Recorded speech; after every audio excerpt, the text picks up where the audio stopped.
Deus continue abençoando as vossas vidas em o nome de Jesus. Amém?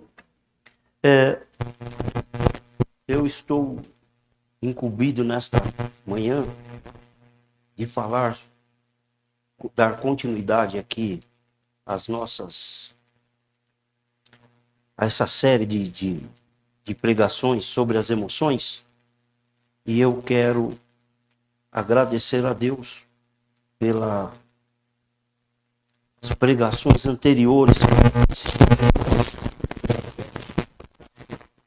pela sabedoria e dedicação dos irmãos que têm pregado e nos ensinado a boa e santa palavra de Deus. Quando você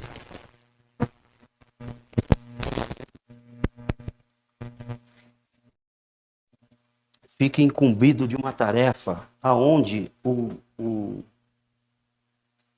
tem mais pessoas participando desta tarefa, se você percebe que as pessoas que estão fazendo o trabalho e você está junto com eles são pessoas não muito dedicadas, não muito atenciosas, não muito prestativas naquilo que estão fazendo, você fica até um pouco mais elástico na coisa, né?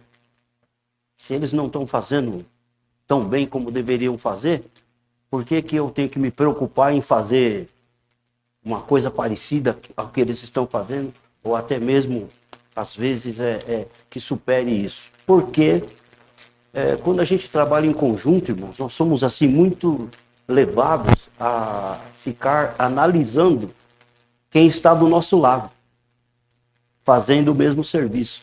Isso é tão comum na área do trabalho, que quando tem um funcionário fazendo a mesma coisa ao lado de outros funcionários, e porventura ele descobre que o salário dos outros é maior do que o dele, ele vai chegar no patrão e vai dizer: peraí, que negócio é esse aí? Tá alguma coisa errada aqui. Estou trabalhando igual a eles, estou produzindo até mais às vezes, e estou ganhando menos, quero ganhar igual. Não é verdade? Isso chama-se equiparação salarial. No mundo espiritual não é diferente. Nós estamos fazendo um grupo de pregadores aqui, trabalhando para a glória de Deus, dando cada um o seu melhor. Então,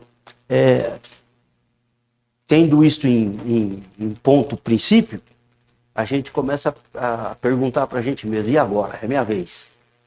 Querendo ou não, é a minha vez, né? E a gente tem que se preocupar em trazer o melhor que Deus deu para cada um de nós, né? Então, nesta manhã, eu quero... Som 2, 3... Está doendo no meu ouvido. A minha voz está doendo no meu ouvido aqui. Não sei se é alguma coisa aqui que... Pode ser que doa no seu também, né? Não sei se é o retorno ou o que é. 2, 3... E aí, irmãos, o que acontece? Que nós possamos, que eu possa nesta manhã dar o melhor que Deus me deu para você. De mim mesmo não tenho nada. De mim mesmo não tenho nada. E vou confessar aos irmãos que essa série de pregações tem me feito a me preocupar, a entender o que eu estou sentindo. O que eu estou sentindo. Não adianta nós falarmos de emoções para os irmãos, estudarmos as emoções e não procurarmos entender que tipo de emoção que nós estamos sentindo. Ou se a nossa emoção é um sentimento, ela deixou de ser uma emoção e passou a ser um sentimento. Se não é nem emoção, nem um sentimento, mas é um princípio, ou melhor, um impulso, uma motivação. E nesta manhã eu vou falar para você, vou junto com você aprender um impulso, uma motivação, que muitos pensam que é uma emoção, outros pensam que é um sentimento. Ela está no complexo das emoções, isto é, ela faz parte do conjunto do complexo emocional nosso, faz parte das manifestações emocionais que se exteriorizam, mas, ao mesmo tempo, ela não é uma emoção e não é um sentimento, mas faz parte. Está entendendo? Está ali junto. Faz parte da família. Vou dizer que é parente de primeiro grau. Sabe que tem parente de primeiro, segundo, terceiro, e vai se perdendo aí até deixar de ser parente, né? Até de ser ancestral. Mas ela está ali bem próximo das emoções primárias, se pudermos dizer assim. Que quem diz isso são os psicólogos, né? Eu não sou psicólogo, mas como de médico, advogado e doido, todo mundo tem um pouco. Acho que a gente deve ter um pouco de psicólogo também, né? Que o psicólogo, eu falo para a Rosana que, quando a Rosana começou a estudar psicologia, eu falo, você vai tratar de doido?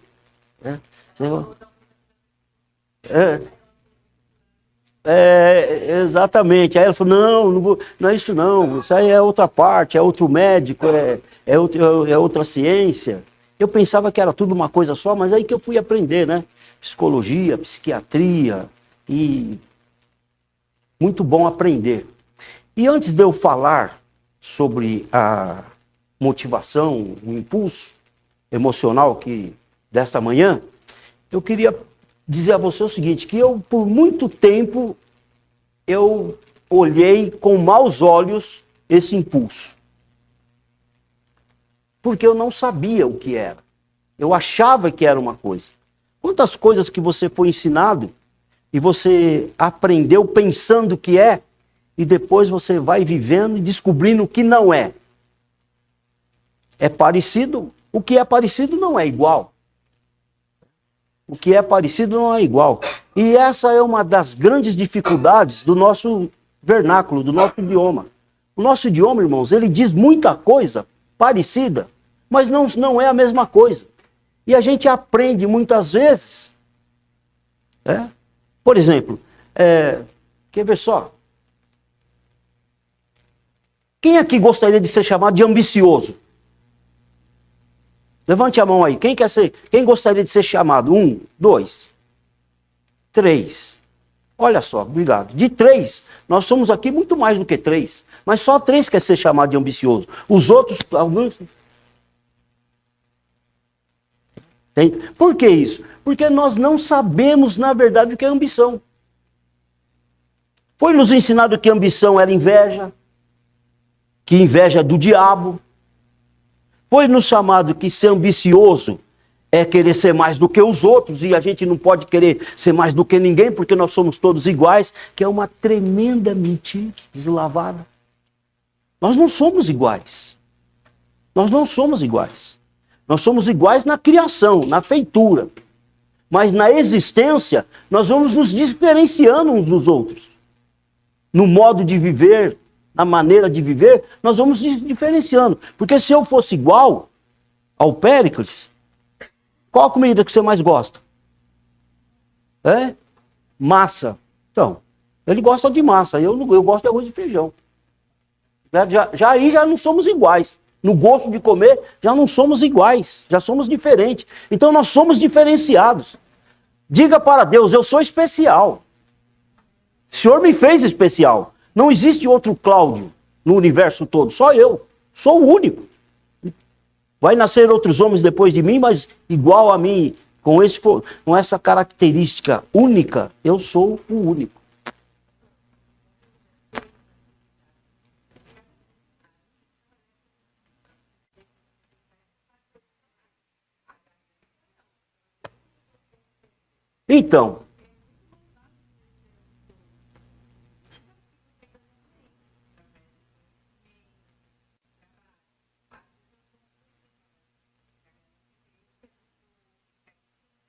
Então, você é gananciosa, né?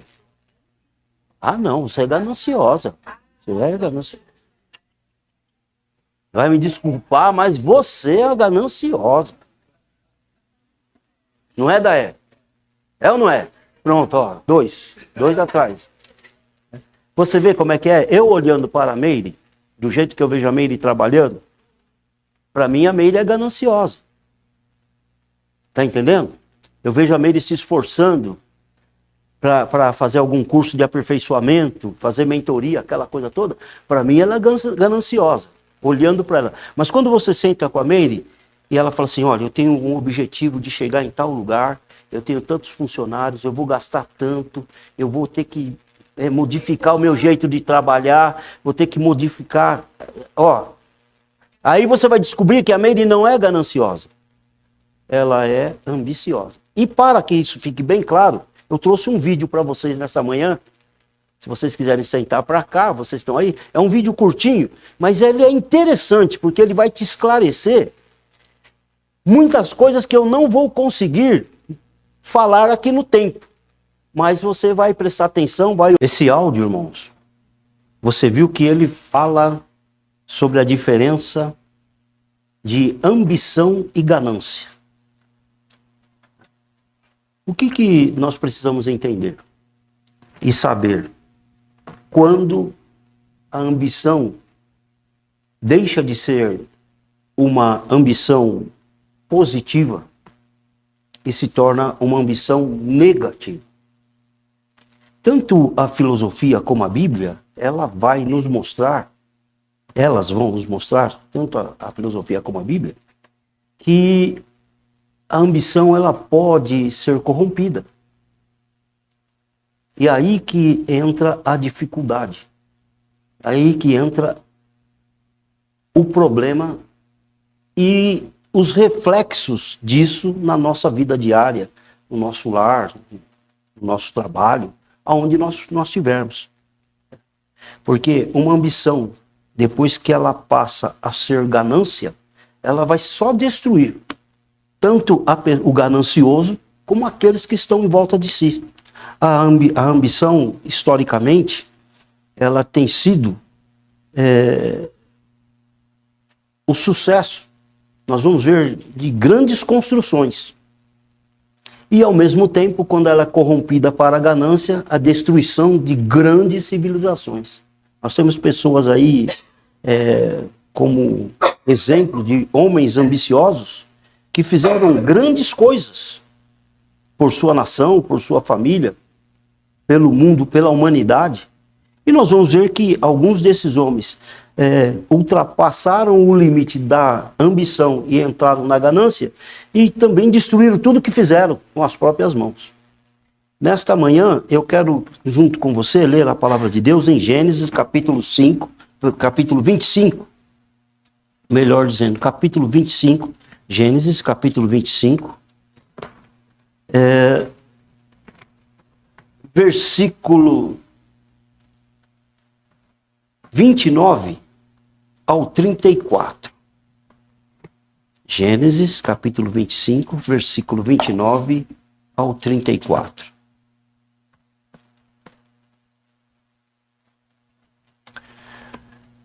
Eu gostaria de começar, antes do 29, eu gostaria de começar no 27, por gentileza, Gisele. 27. Você que não tem Bíblia, pode acompanhar ali. Eu vou ler aqui Os meninos cresceram.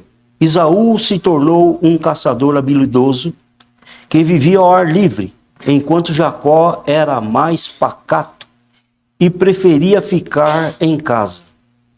Isaque amava Esaú porque gostava de comer carne de caça que ele trazia, mas Rebeca amava Jacó. Certo dia, quando Jacó preparava um ensopado, Esaú chegou do deserto exausto e faminto. Estou faminto, disse ele a Jacó. Dê-me um pouco desse ensopado vermelho. Por isso Esaú também ficou conhecido como Edom. Está bem, respondeu Jacó, mas em troca, dê-me seus direitos de filho mais velho. Estou morrendo de fome, disse Esaú. De que me servem meus direitos de filho mais velho? Mas Jacó disse, primeiro jure que seus direitos de filho mais velho agora são meus. Esaú fez um juramento e, desse modo, vendeu todos os seus direitos de filho mais velho a seu irmão Jacó. Então Jacó deu a Esaú um pedaço de pão e o ensopado de lentilhas. Esaú comeu, levantou-se e foi embora. Assim, ele desprezou seu direito de filho mais velho. Louvado seja Deus. Aqui, meus irmãos, nós vemos que acontece uma transação, vamos dizer assim, de compra e venda. E depois nós vamos entender melhor isso nas Escrituras, onde alguém vende os seus direitos de família, negocia os seus direitos de família por um prato de lentilha, por um guisado. Né? E o que está por trás de tudo isso? O que está acontecendo aqui? Que fato é esse? Olhando primeiro aqui, como nosso primeiro olhar nesta manhã, nós vimos que sentimentos e emoções fazem parte da nossa vida e dirigem as nossas ações e os nossos atos. Correto? Muito bem. Como que a ambição, esse impulso, como que nós podemos ver esta motivação? Primeira coisa, olhando nuamente para o que é ambição. Capacidade de traçar um objetivo. Capacidade de traçar um ou mais objetivos e rotas para conquistá-los. Isso é ambição. Quando você quer alguma coisa, você senta e faz um planejamento, faz um projeto para conseguir aquilo que você está buscando. A ambição pode ser também entendida como um desejo ardente, uma forte motivação para que você possa alcançar sucesso, poder ou bens materiais, atuando como um motor para o desenvolvimento. A ambição vai atuar como se fosse um motor gerador de força para você alcançar esse sucesso, os bens materiais, esse desenvolvimento. Diferente da ambição é a ganância. A ambição saudável sempre está focada em crescer, em superar. A ganância é um desejo desmedido e muitas vezes antiético de obter algo a qualquer custo. Muito bem. Então, enquanto a emoção ela vai te levar a conseguir aquilo que você entende que você precisa, aquilo que você entende que você precisa desenvolver, crescer, melhorar a sua situação, vai fazer bem para você. Por exemplo, você quer melhorar o seu nível intelectual. O que você precisa fazer para melhorar o seu nível intelectual?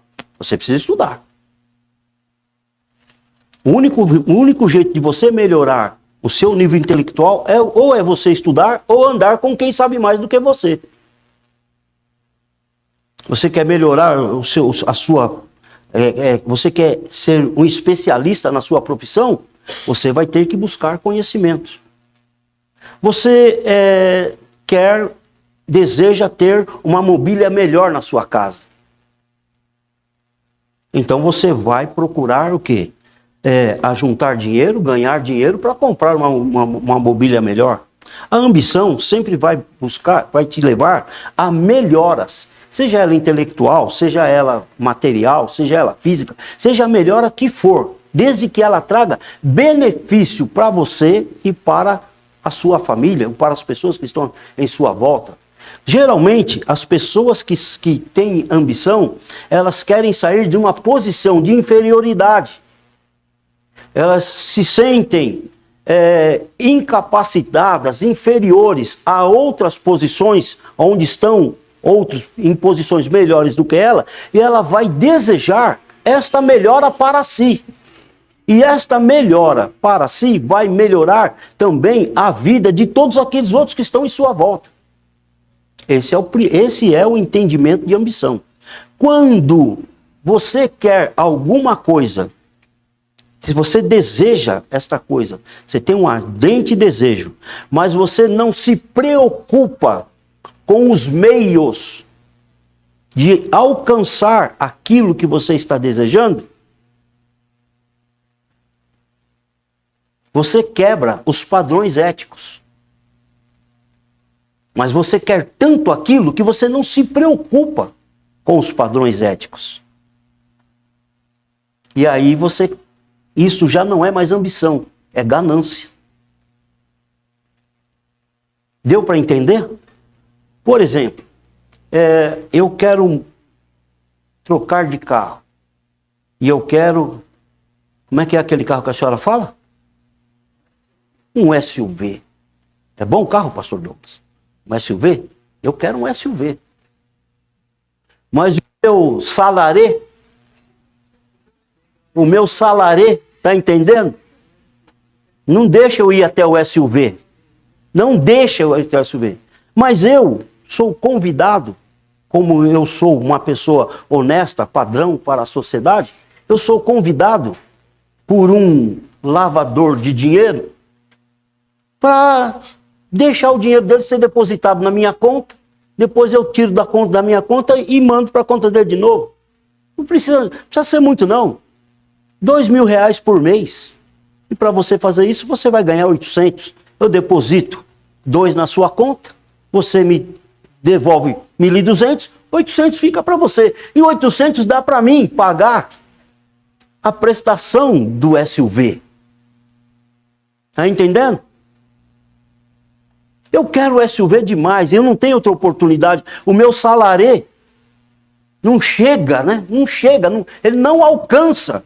E o patrão já disse para mim que não vai me dar aumento. E eu não tenho condição de fazer outro serviço. E o SUV está passando na minha frente todo dia. Para cima e para baixo. Eu entro no ônibus, eu olho para fora, quem está do meu lado?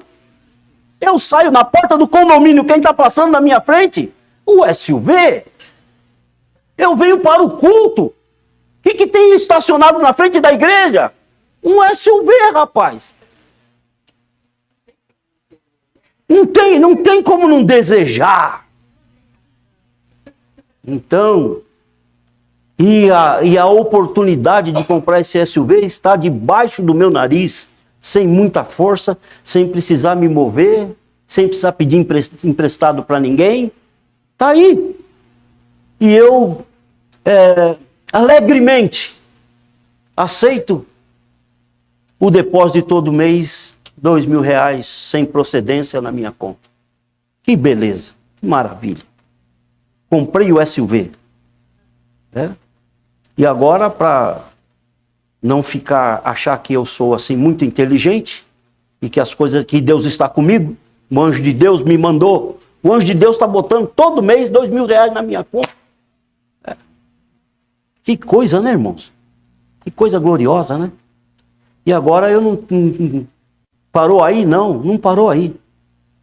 Não parou aí. Daqui a pouco me é oferecido depositar R$4.000 por mês. E aí vai sobrar 800 para mim pagar o SUV e mais 800 para mim fazer a despesa do mês. E eu vou me enrolando e vou gostando, E o final disso? Não precisa dizer o final disso, né? O dia que eu falar, não vai depositar mais dinheiro na minha conta, o que vai acontecer comigo? O dia que o imposto de renda bater na minha porta, perguntando para mim de onde que eu tirei aquele dinheiro, o que vai acontecer comigo? O que vai acontecer com a minha esposa? A vergonha para os meus filhos? Para a igreja de Deus? Como que vai ser? O que eu estou sentindo? Isso é ganância ou é emoção? A ganância sempre vai levar para a destruição. Ao contrário da ambição, que vai levar você para a melhora. Quer ganhar mais? Se a sua profissão não dá o que você precisa, e você tem como partir para outra área profissional, parta para outra área onde você poderá ganhar melhor. Vai demorar mais tempo? Vai exigir mais de você? Vai. Você vai ter que deixar alguma coisa de lado para fazer isso? Vai. Mas aquela boa ambição vai te levar para um futuro melhor. Muito bem. Eu estou pulando aqui. Vou para frente.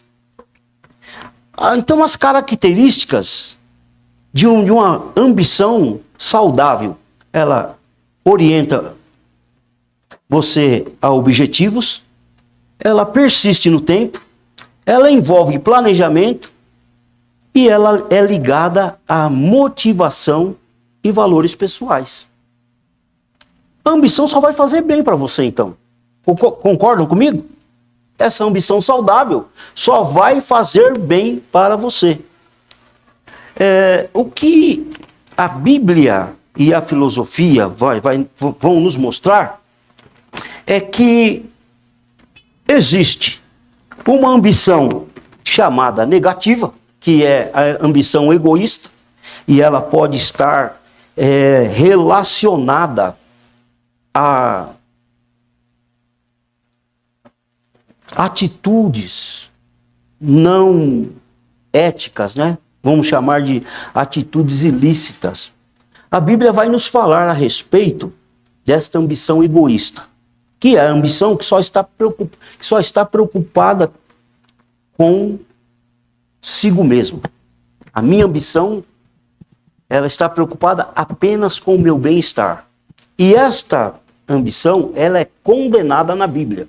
Eu quero ler com você Tiago, capítulo 3, versículo 13 a 16. Diz assim: se vocês são sábios e inteligentes, demonstrem isso vivendo honradamente, realizando boas obras com a humildade que vem da sabedoria. Mas se em seu coração há inveja amarga e ambição egoísta, não encubram a verdade com vanglória e mentiras.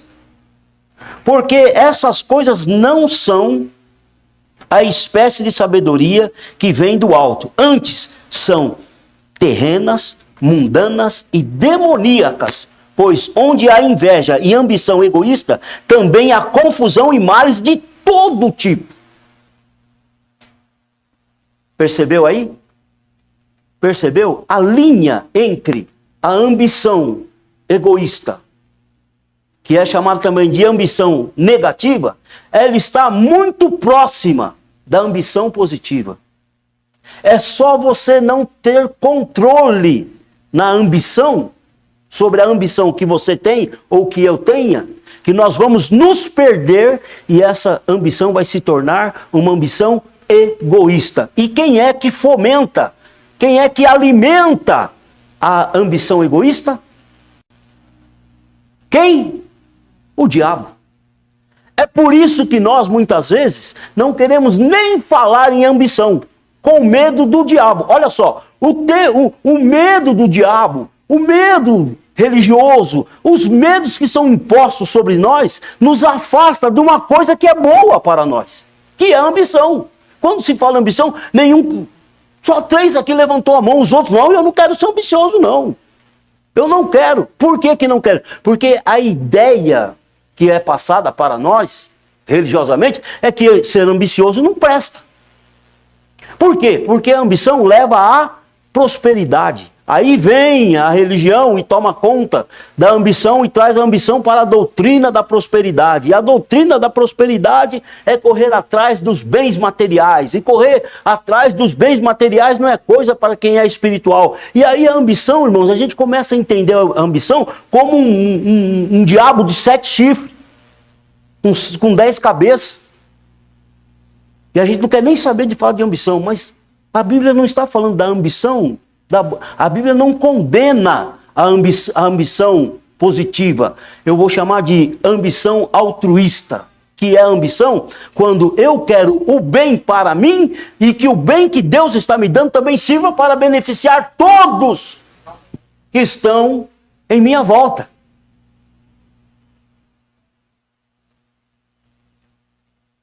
Então, pastor, o senhor está dizendo para mim que eu posso ser ambicioso? Estou dizendo para você que você pode ser ambicioso. mas que você seja inteligente na sua ambição. Que você seja sábio. Que a sua ambição não seja uma ambição que vai terminar sendo dominada por Satanás. Porque Satanás, ele gosta de tudo que é bom para nós, ele gosta de botar o dedo dele lá e estragar aquilo que é bom. Mas se você for de Deus mesmo e você for espiritual, você for sábio, você tiver a sabedoria que vem do alto, amém? Você tiver a sabedoria do alto, você vai dizer, Satanás, aqui não, meu plano está aqui, ó. O meu plano é esse, ó. Meu plano é eu trabalhar aqui, eu juntar tanto de dinheiro, é eu comprar isso, é eu melhorar aquilo, e quando eu tiver aqui, vai sobrar ainda um pouco para mim dividir com aquele que não tem. Vai sobrar aqui um pouco para mim ajudar o necessitado. E você não vai botar o seu dedo aqui, porque eu já coloquei Jesus na testada desse plano. Quem vai concretizar isso aqui na minha vida é Jesus, porque sem ele eu nada posso fazer. Amém? O diabo não vai atrapalhar o seu plano. Agora, quando você deixa Jesus de lado e mete a cara fazendo tudo, olha, eu quero fazer, eu tenho esse plano aqui, mas eu não tenho dinheiro para comprar, mas eu tenho cartão de crédito. Eu não tenho aqui o suficiente para comprar, mas a Meire tem um cartão de crédito, a Meire é empresária, eu sei que ela vai me emprestar. Ela fala lá na igreja que ela é boazinha. Se ela não emprestar, eu chego no Daer. Se o Daer não emprestar, eu vou chegar lá no pai do Ricardo. Eu chego no Pastor Douglas. Pastor Douglas tem uma loja de produtos de limpeza. O Périx tem uma loja lá de vende sapato. Vende todo dia lá, não sei quantos pares de tênis. Cada tênis custa 1.400, 1.200, 1.600. O Périx, o dinheiro passa assim debaixo do nariz na loja. Eu pedi pro Périx, pedi pra Cleusa. A Cleusa é boazinha. A Cleusa, se a gente chega perto dela e fala assim, que Bíblia bonita, ela fala, irmão, tá bom. Amanhã ela chega com uma Bíblia de presente pra gente. Vou falar com a Cleusa. A Cleusa tem um coração generoso. Não, irmão. Não. A gente tem que deixar essas coisas, louvado seja o nome santo do Senhor, na presença do Senhor. Amém? Pegarmos a nossa ambição, colocarmos na presença de Deus. Cara, o prazer de Deus é abençoar seu filho. Certo? Se você tem dinheiro, você é o dono do ouro e da prata. O que você quer dar para o seu filho? O que você vai dar para o seu filho? Vai dar uma bicicleta? O cara já tem 18 anos, tem carta. Você vai dar uma bicicleta para ele? Você vai dar um SUV para ele. Você vai dar um SUV para ele, cara. Ainda mais se você sabe que ele é zeloso, vai usar o carro só para ir na igreja, aquela coisa toda. Você e eu somos o filho do homem que é dono do ouro e da prata. Amém? Agora ele também sabe que se a gente não sabe cuidar do SUV, vai estragar tudo. Ele vai demorar um pouquinho. Primeiro ele vai ensinar a gente a ser sábio, inteligente para cuidar do SUV, para depois dar o SUV para nós. Muito bem, irmãos.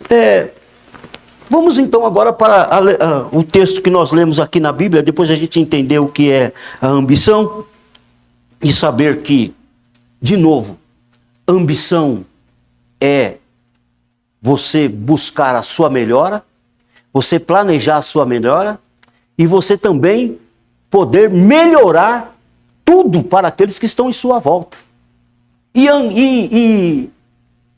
E ganância? Não, ganância não é isso. Ganância é um desejo doido, um desejo ardente, um desejo desenfreado, que eu tenho que ter alguma coisa, eu preciso daquilo e eu não estou nem aí. Se precisar vender maconha para ganhar dinheiro, eu vou vender maconha. Se quiser traficar, eu vou traficar. Se precisar lavar dinheiro, eu vou lavar dinheiro. Eu vou fazer tudo que aparecer na frente, mas que eu vou ter isso aqui, eu vou ter.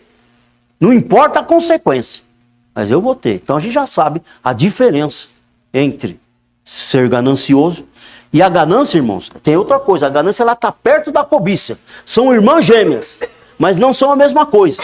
Vão levar para a mesma derrota, mas não são a mesma coisa. Então, ambição não é nem ganância e nem cobiça. Nós, olhando para a Bíblia, nós entendemos que a maioria de nós pensamos que o lar aonde Jacó e Esaú nasceram, era um mar de rosa, né? Jacó, Isaac. Isaac era o patriarca que estava agora carregando sobre os seus ombros a responsabilidade de transmitir a aliança de Deus com os homens, a aliança que Deus fez com Abraão, ele ia transmitir para os seus filhos. Então o lar de Isaac era um lar abençoado. Ele tinha uma mulher abençoada chamada Rebeca, e eles tinham 2 filhos, Jacó e Esaú, e os meninos cresceram juntos, e era uma bênção. Um era caçador, o outro gostava de ficar em casa junto com a mãe, e prendado nos serviços de dentro de casa, e era um cara pacato, enquanto Esaú era tipo sanguíneo, né? Queria caçar, queria movimentar, queria viver ao ar livre. Jacó não, Jacó ficava lá junto com a mãe dele, fazendo bolo, aprendendo a cozinhar, aprendendo as prendas domésticas, vamos dizer assim, né? Não tinha uma vida tão agitada, e por causa disso, a Bíblia diz que o pai amava mais Esaú e a mãe amava mais Jacó. Aqui nós vemos então, irmãos, que o lar de Isaac não era um lar perfeito que nem nós imaginamos. Eu queria ter um lar que nem Isaac. Senhor, me dá um lar que nem o lar de Isaac. Você não conhece a Bíblia, por isso você está orando desse jeito. Senhor, eu queria ter um filho igual Jacó, abençoado, homem que lutou com Deus. Você não conhece a Bíblia, está orando errado. Se você conhecesse a Bíblia e conhecesse os detalhes que envolvem a casa de Isaac, você diz: Senhor, eu quero carregar a promessa, mas eu não quero as coisas que tinha lá na casa de Isaac, não. E se você estiver fazendo isso, você vai ver as dificuldades que esse comportamento de Isaac e de Rebeca trouxe vários prejuízos para os seus filhos. Eu escrevi aqui: para muitos comentaristas bíblicos, Jacó foi o homem mais ambicioso de toda a Bíblia, mas ainda assim escolhido por Deus. Sua ambição ao longo da vida vai passar por uma profunda transformação. No início ela parece calculista e oportunista. Depois ela é redirecionada para buscar a bênção de Deus. Muito bem.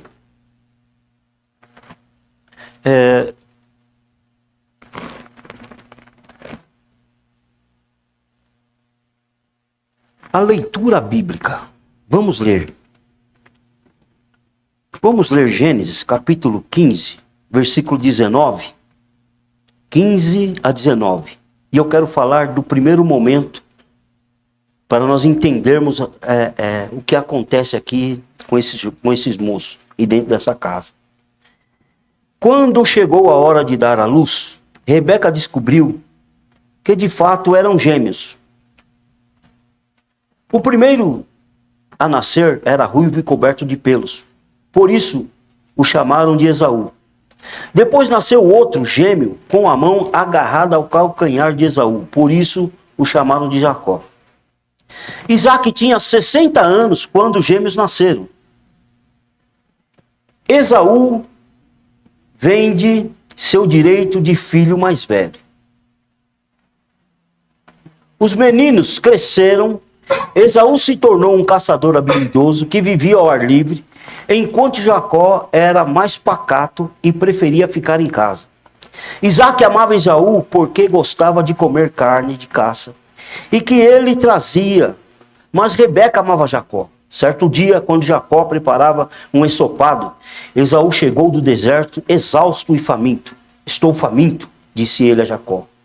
Dê-me um pouco desse ensopado vermelho.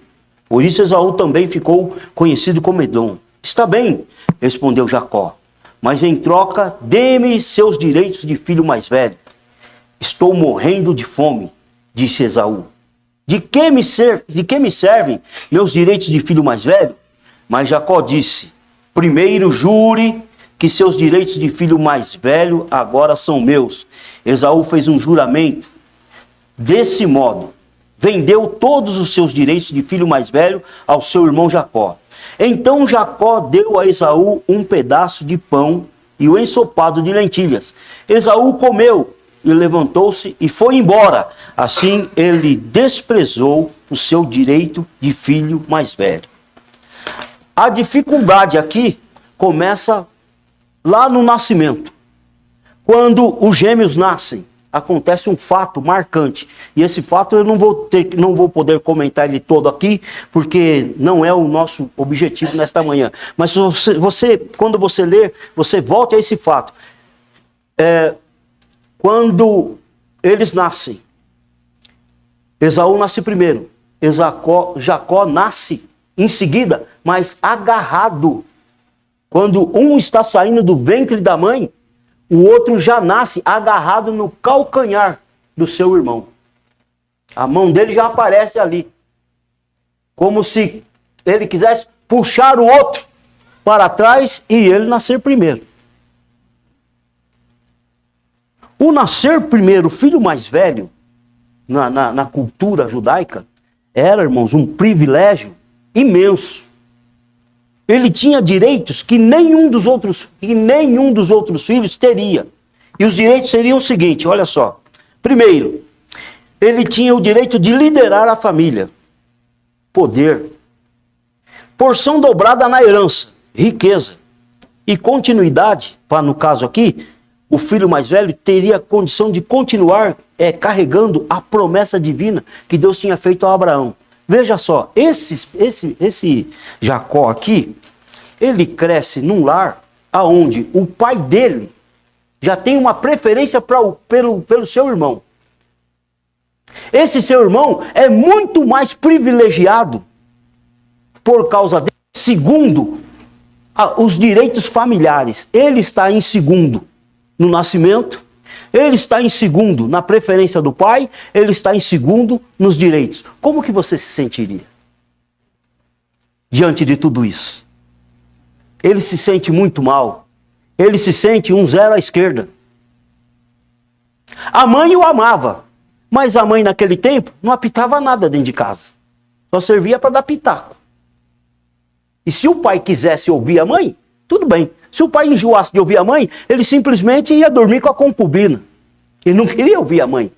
E não tinha problema nenhum ele dormir com a concubina. Porque não era algo ilegal ou ilícito. Era comum nos dias de Isaac o marido ter a sua mulher e ter as suas concubinas. Tá entendendo? A mulher pouco importava. A mulher era mais um objeto decorativo dentro da casa do que verdadeiramente uma companheira, uma adjutora.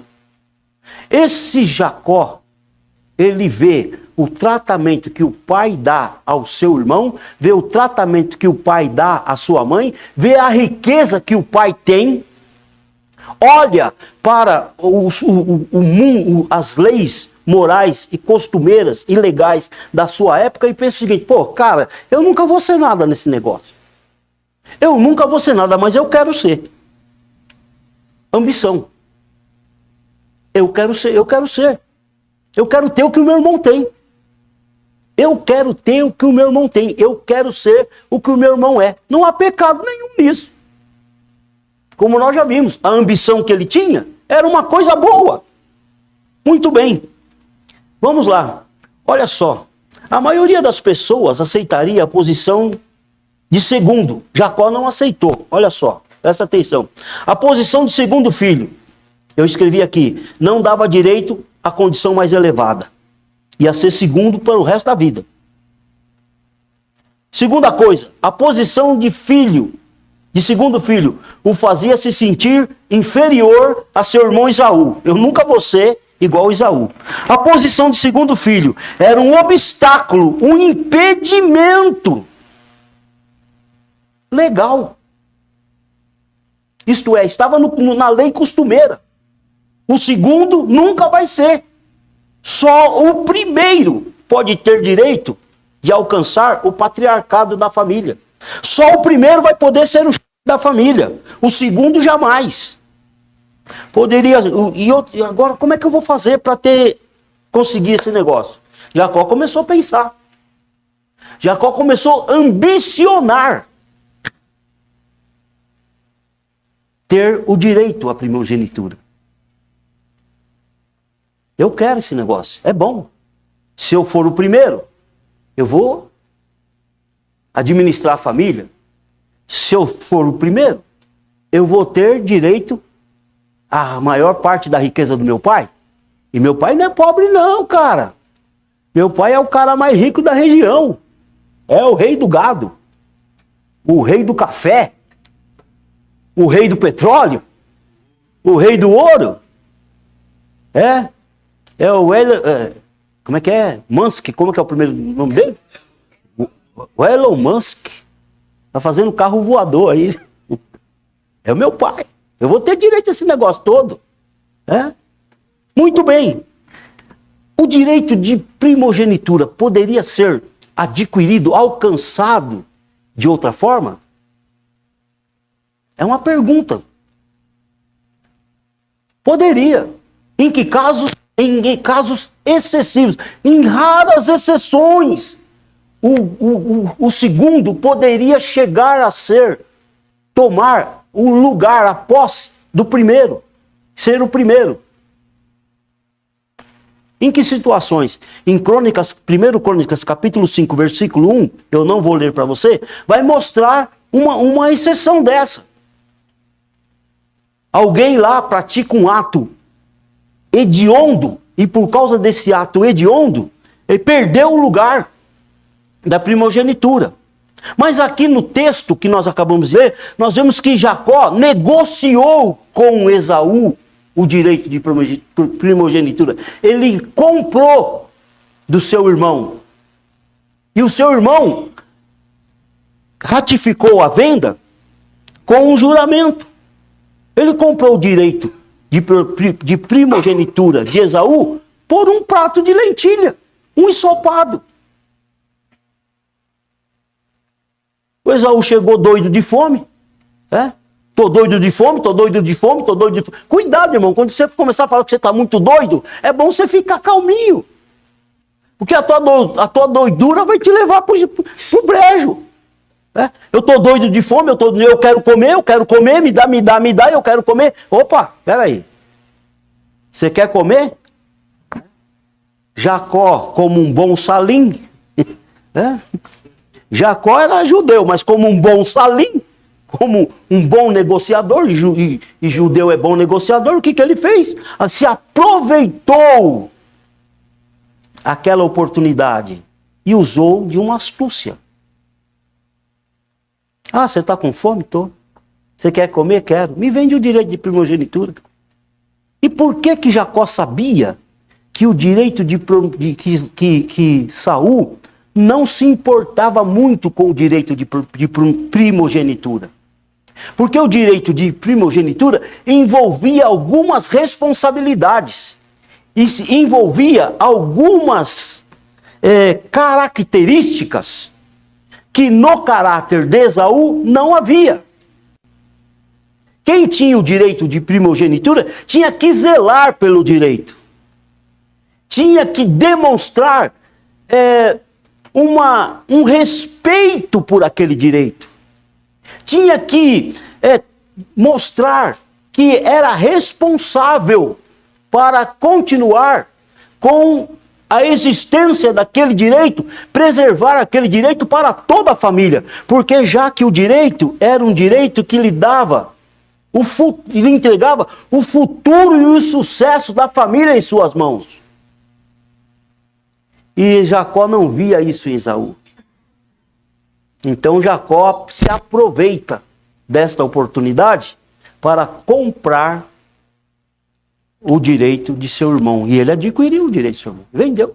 E a Bíblia diz que depois que Esaú comeu o direito, ele se levantou e foi embora.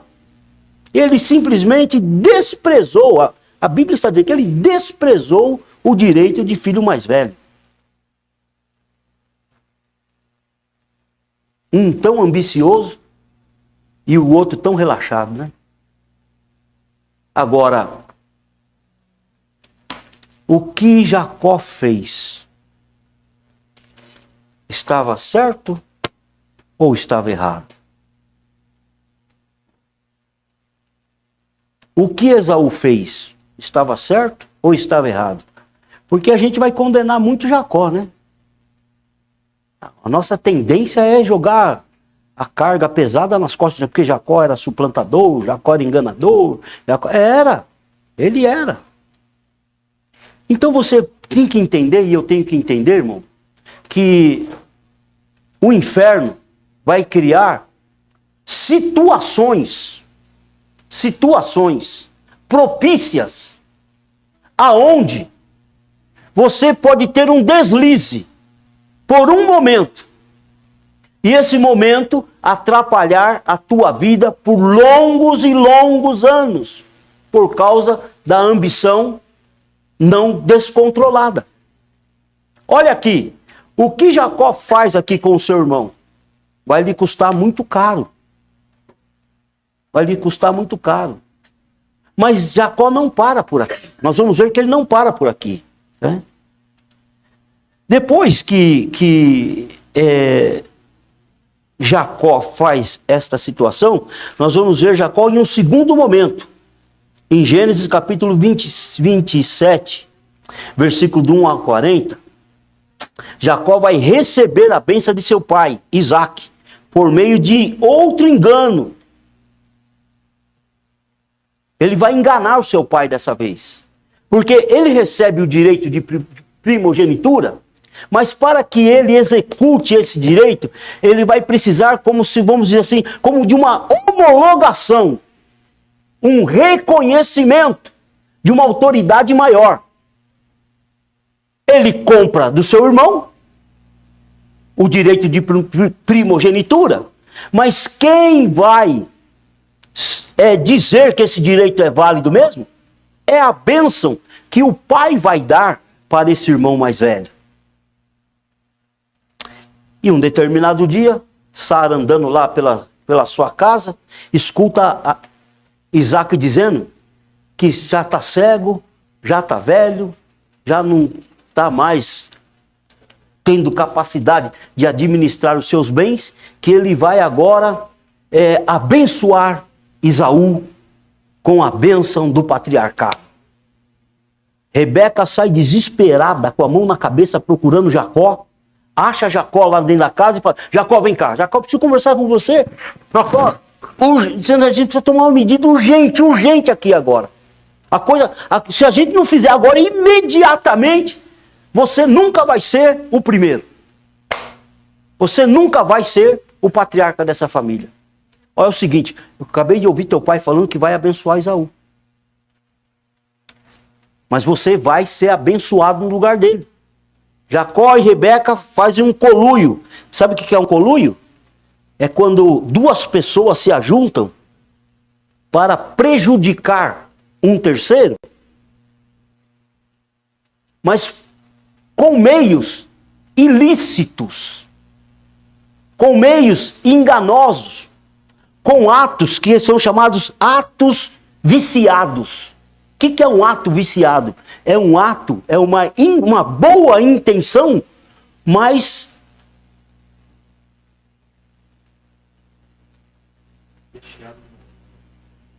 contaminada de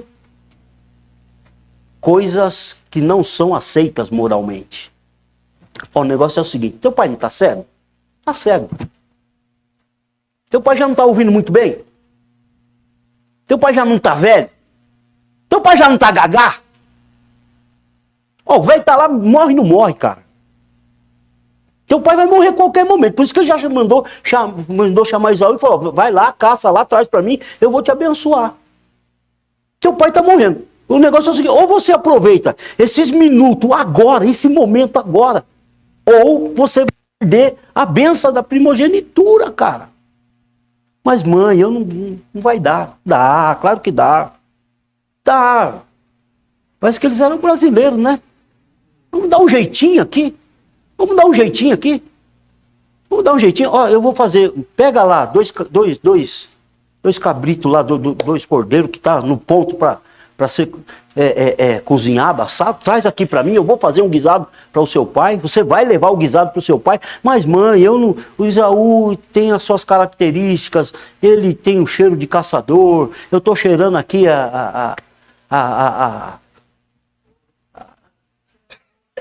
estou cheirando como é que é? Cheirando bolo. Eu estou com cheiro de massa, eu estou com cheiro de cozinha. Não, mas meu pai não vai entender isso.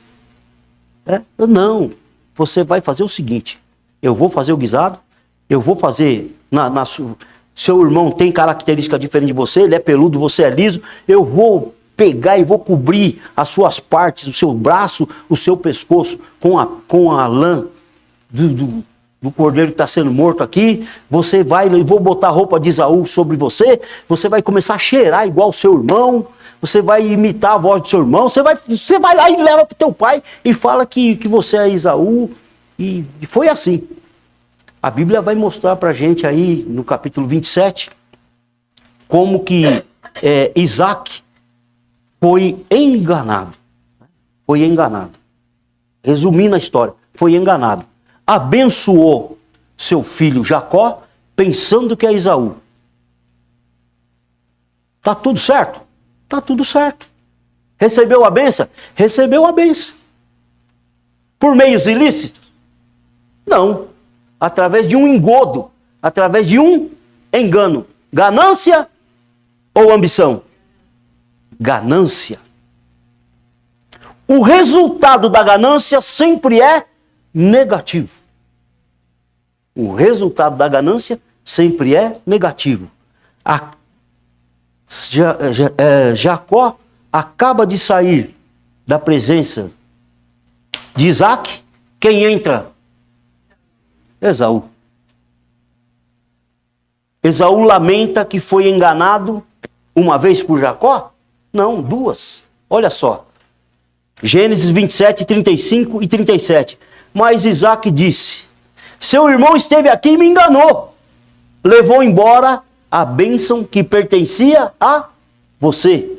Esaú exclamou: não é de admirar que ele se chama Jacó, suplantador, enganador, aquele que pega pelo calcanhar, pois é a segunda vez que me engana. Primeiro tomou meus direitos de filho mais velho e agora roubou a minha bênção.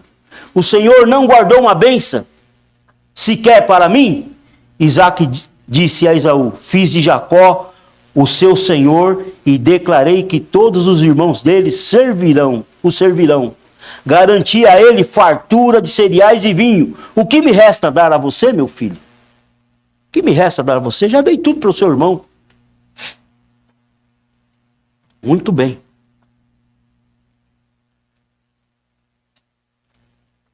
A ganância de Jacó vai aumentar o sofrimento da sua família. Como eu já disse a você, que o lar deles não era perfeito. Era um lar disfuncional.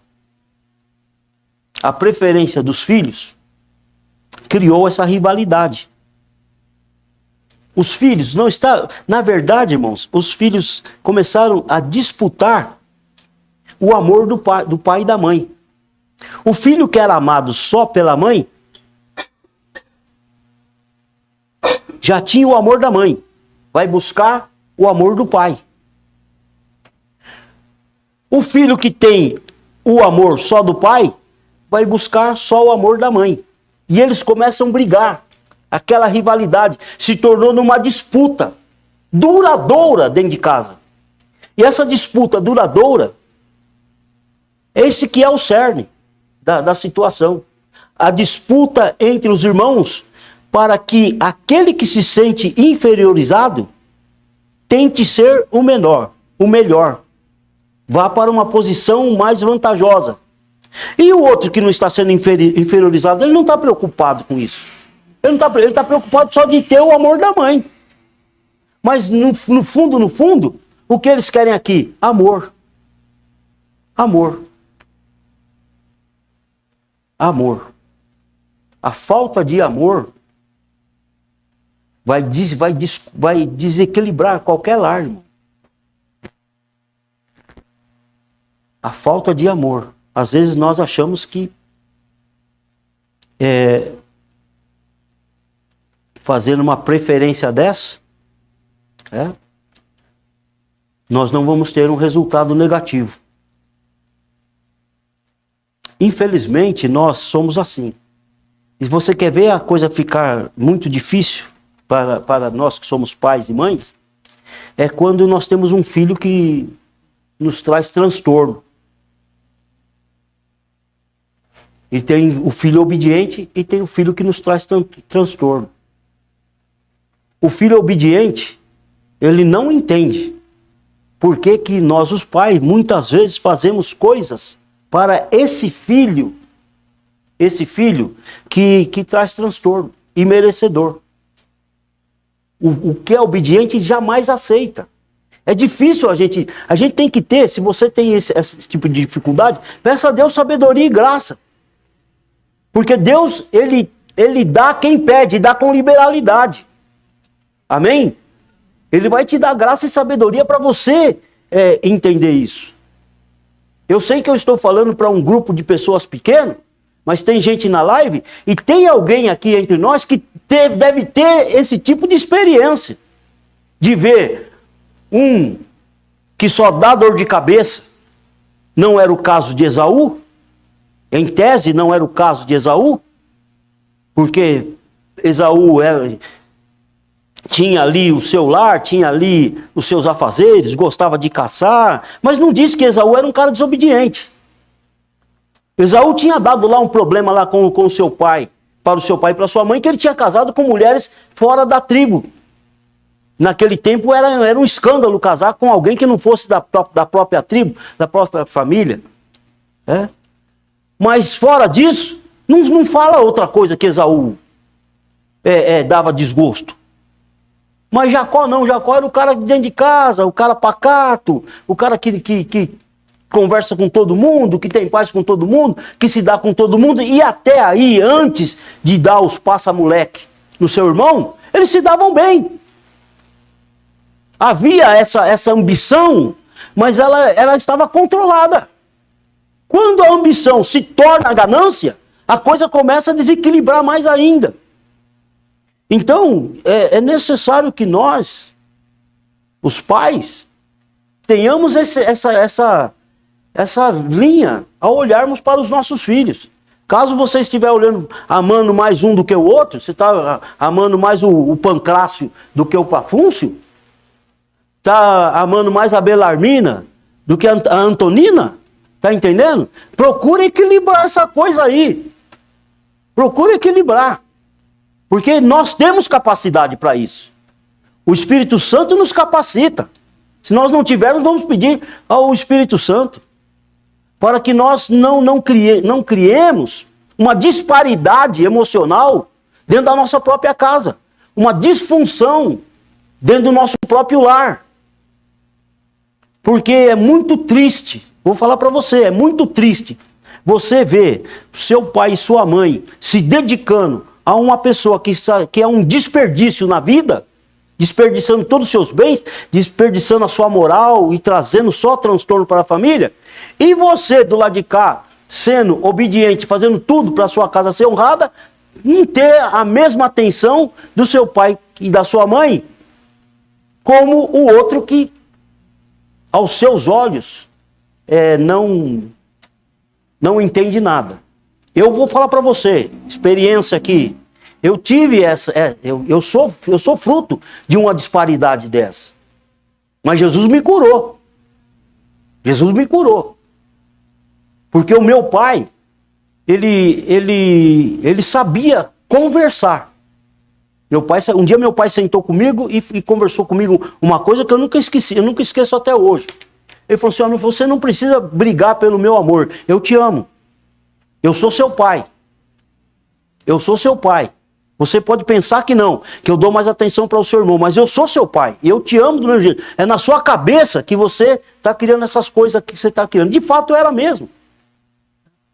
Eu não entendia que o mais fraco precisa ser ajudado.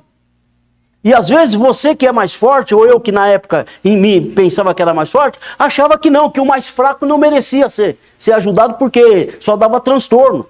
Né? E aí meu pai disse assim para mim, um dia eu vou partir desse mundo. E até depois de morto eu vou continuar sendo seu pai. Eu falei, como é isso, pai? Ele falou, quando você for lá na campa fúnebre onde eu estiver enterrado, você vai ver lá na lápide, Irineu Jurkovic, filho de Martim Jurkovic. E vai chegar um tempo que vai estar lá o nome seu e o nome do seu irmão, filho de Irineu Jurkovic. Porque a gente tem esse costume lá na campa onde são enterrados os nossos parentes. Filho de fulano de tal, filho de fulano de tal, filho de fulano. Então, até depois de... Meu pai dizia, depois de morto eu vou continuar sendo seu pai. Quando que esse vínculo de pai vai acabar? Aqui terreno? Quando? Quando nós entrarmos na glória. Amém? Porque lá na glória não se dão em casamento, não se casam, não tem essa família que tem aqui na terra. Lá nós teremos uma única família com um único pai, onde nós vamos viver eternamente debaixo da graça e do amor de Deus. Não vai haver choro, não vai haver dor, não vai haver morte, não vai haver ambição. Amém? Porque nós vamos estar completamente satisfeitos na presença do Senhor. Mas enquanto aqui na terra, nós precisamos nos vigiar e nos policiar para que a nossa ambição não se torne em ganância. A ganância de Jacó gerou sérias consequências para a sua família. Eu escrevi aqui, a vida de Jacó desde seu início foi uma vida onde ele se sentia inferiorizado dentro de seu próprio lar. Primeiro, porque seu pai, sendo a autoridade máxima da família, demonstrava abertamente sua preferência por seu irmão Esaú, o filho mais velho. Segundo, pelo próprio Esaú, que o desprezava, o modo doméstico e pacato que vivia. Ainda que tivesse a preferência da mãe, a mãe não tinha qualquer poder para mudar a situação, a não ser por meios antiéticos, como fez. A mãe Rebeca usou de meios não aprovados para que o seu filho Jacó recebesse a bênção. Tudo isso fez com que a ambição de Jacó se tornasse em ganância, desejo de conquistar algo a qualquer custo. Não importa como eu vou conseguir, mas eu vou conseguir. Então, irmãos,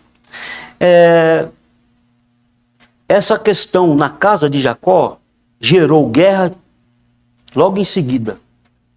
Gera uma guerra de poder. Agora é guerra. Você tomou o meu poder, eu quero de volta. E se você não me der de volta, eu vou te matar. Se você não devolver a minha primogenitura, se você não devolver a minha bênção, eu vou te matar. Era possível? Não, claro que não. Não era possível. Por quê? Porque naqueles dias, o que um pai dizia e o que fosse feito sobre juramento, não tinha mais como desfazer. Era impossível desfazer. Podia procurar os melhores juízes, os melhores advogados, os melhores conselheiros da terra. O que estava feito, estava feito. Então, ele aumentou, certo? Já tinha dentro da casa guerra, já tinha complexo de inferioridade, já havia rivalidade e disputa. Agora vai ter ruptura da confiança familiar. Isaac não vai mais confiar nem na mulher dele, nem no filho. Você confiaria? Quem dos homens aqui dessa igreja confiaria numa mulher igual a Rebeca, sendo sua mulher, e no seu filho mais novo? Ah, vem cá, mulher, isso aí passou, tá tudo certo. Ruptura da confiança familiar, ódio mortal entre os irmãos, risco de fratricídio na família. Um irmão matar o outro, perda da confiança, filho obrigado a sair de casa e anos de dificuldades. Tem cura para isso, irmão? Tem cura para ambição? Você acha que tem cura para a ganância? Você acha que tem cura para a ganância? Olha, o negócio é o seguinte, você acompanhando a vida de Jacó, você vai ver que ele não sara, ele só vai piorando. Quando ele sai da casa dele, Ele é obrigado a sair da casa dele. Ele vai para a casa de Labão. Chega na casa de Labão, ele se torna um cara que vai se apoderando de tudo que Labão tem. Ele vai achar métodos. Aí você vai falar, mas Deus era com ele. É outra questão teológica que nós não vamos entrar nela aqui agora. Mas tudo que Jacó fazia era que nem um rastelo. Sabe aquele rastelo que tem aqui, que você puxa as folhas para o seu lado? Então, Jacó tinha um rastelo que ele puxava o seu dinheiro para ele. Ele puxava o seu gado para ele. Ele puxava as suas filhas para ele. Tudo que era teu, ele puxava para ele. Chegou uma hora que os primos dele lá falaram para o pai dele: ei, esse cara já pegou a nossa irmã, já pegou o nosso gado, já pegou a nossa riqueza. Ele pegou tudo para ele. E quando ele se torna insuportável no meio da família dele, ele é obrigado a sair do meio da família dele. Então ele volta, ele sai lá de Padã Arã, ele vai voltar para o lugar da terra prometida, que é onde a terra que Deus prometeu a Abraão. E ele vem com rebanho, ele vem com gado, ele vem podre de rico. Podre de rico. Mas ele traz as consequências da sua ganância. Esaú está lá. E Esaú disse que o dia que ele me encontrasse, o que ele ia fazer comigo? Ele ia me matar. E Esaú não é um cara de sangue tranquilo. Esaú é um cara de sangue no olho. Caçador. Ele marca aqui o alvo aqui, puxa, entesa o arco e solta a flecha. É no coração. Ele vai me matar. Ele vai me matar. E ele faz um plano para encontrar com seu irmão Esaú. Mas Jacó tem a marca. Jacó tem a marca. Você tem a marca? Você tem a marca, irmão? Amém? Jacó tem uma marca. Jacó nasce debaixo de uma promessa que é dada à família dele, aos descendentes dele, ao avô dele, ao pai dele. E Deus amava Jacó. E Deus ama você. E Deus ama a mim. E Deus vai curar Jacó. Jacó sai para encontrar-se com Esaú. Mas no meio do caminho, Jacó se encontra com Deus. Amém? Jacó se encontra com Deus. A Bíblia diz que Jacó, ele faz um plano de encontrar Esaú, mas no meio, na noite, na madrugada do dia que ele vai se encontrar com Esaú, ele tem uma luta, ele trava uma luta com um homem. E esse homem é um anjo de Deus. E esse anjo, eu estou resumindo aqui, esse anjo, ele vai dizer para Jacó: me solta que eu preciso ir embora. E Jacó fala: eu não vou te largar enquanto você não me abençoar. Jacó vai ser curado. Nesse momento, Jacó, na luta com esse anjo, o anjo fala: o que você quer que eu te faça? Ele fala: eu não vou te largar enquanto você não me abençoar. Nesse momento vai acontecer, irmãos, uma transformação na vida espiritual e no caráter de Jacó. Ele vai deixar de ser esse ambicioso, ou melhor, esse ganancioso. Olha só: não te deixarei enquanto não me abençoar. Jacó continua ambicioso pela bênção, mas agora não tenta roubá-la. Ele deixa de confiar em astúcia. Ele passa a depender da bênção de Deus. E ele busca diretamente a Deus. Nessa luta, o nome de Jacó é mudado para Israel, que significa aquele que prevalece ou aquele que luta com Deus. Então, nesses 3 momentos que eu apresentei para você na vida de Jacó, eu quero aqui terminar. Jacó era ambicioso, mas a sua história mostra 3 estágios. Na juventude, ambição oportunista e manipuladora, que era a ambição negativa. Na vida adulta, as consequências e o aprendizado. O que ele aprendeu com isso? Só sofreu, só deu trabalho, só complicou a vida dos outros. Na maturidade, a ambição de Jacó é transformada em uma ambição espiritual. E nesta transformação, seu caráter também é transformado. E ele busca Deus e é sarado. Amém? A cura para a ambição negativa, que é a ganância, para se tornar numa ambição positiva, está na oportunidade de um profundo encontro com Jesus. E não só encontrar-se nesse profundo encontro com Jesus, mas se agarrar a esta oportunidade intensamente de todo o coração. Jesus vai redirecionar o objetivo de sua ambição para a glória de Deus e transformar o seu caráter para que você possa provar a verdadeira prosperidade segundo a direção do Espírito Santo. Amém? Que Deus te abençoe, que Deus te guarde e que você possa sair daqui nesta noite, nesta manhã, pedindo para Deus um redirecionamento. Se você é ambicioso e estava se condenando por ser ambicioso, vê aí se você não está sendo ganancioso. Se você estiver sendo ganancioso, peça para Deus tirar isso da sua vida. Mas se você estiver sendo ambicioso, peça para Deus, direciona a minha ambição para a glória do teu nome. E vai dar tudo certo em o nome de Jesus. Deus abençoe os irmãos. Amém.